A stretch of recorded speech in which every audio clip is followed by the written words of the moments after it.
আজকে আমি খিচুড়ি আর মুরগির মাংসের এক নতুন ধরনের রেসিপি দেখাবো। যেহেতু চট্টগ্রামের বাসা পারি না, তাই গাজীপুরের বাসায় পুরা ভিডিও কভার করব ভয়েস দিয়া। তা মাংসের লাইকা প্রথমেই এর মধ্যে তেল দিয়া, মাংস দিয়া, লবণ দিয়া, পেঁয়াজ কুচি দিয়ে নাড়াচাড়া করে নিতে হইব। এই যে দিয়া দিল পেঁয়াজ কুচি, এখন নাড়াচাড়া করবো এটি দিয়া। এরপর এর মধ্যে দই ঢেলা দিতে হইব। দই দেওয়ার ভিডিওটা আর করা হয় নাই, তাই দেখা নেন দই দেওয়ার পরে কি কালারটা সুন্দর আইছে। এরপর হলুদ গুঁড়া আর লাল মরিচের গুঁড়া দিয়ে দিতে হইব। এরপর আবার নাড়াচাড়া করতে হইব। এরপর জিরা মশলা দিতে হইব। এর মধ্যে পাঁচফোড়নও দেওয়া হয়েছে, কিন্তু হেডার ভিডিও করা হয় নাই। এরপর আবার নাড়াচাড়া করে নিতে হইব।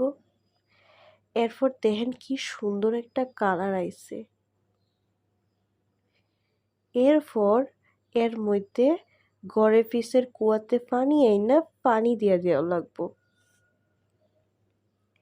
এবার খিচুড়ি ফালা।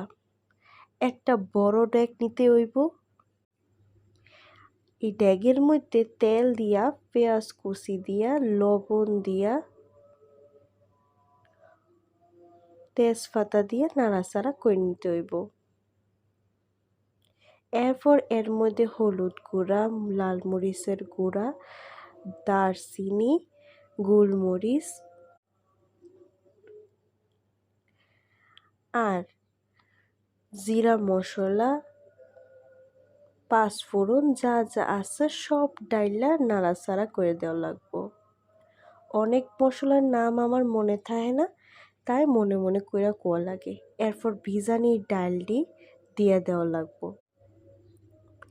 ডালডি ডাইলা দিয়ে এরপর আবার নাড়াচাড়া কইরা ডেক থাপায় থুপায় এর মধ্যে চাল বের কইরা পরে নাড়াচাড়া করতে হইব। আবার ভালো কইরা সব কিন্তু মিক্স করতে হইব।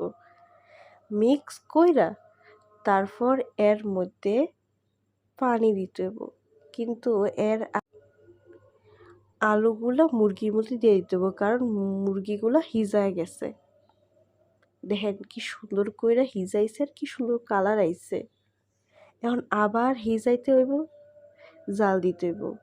এরপর খিচুড়ির মধ্যে আমার ওয়াটার বোতল দিয়া পানি দিয়া আবার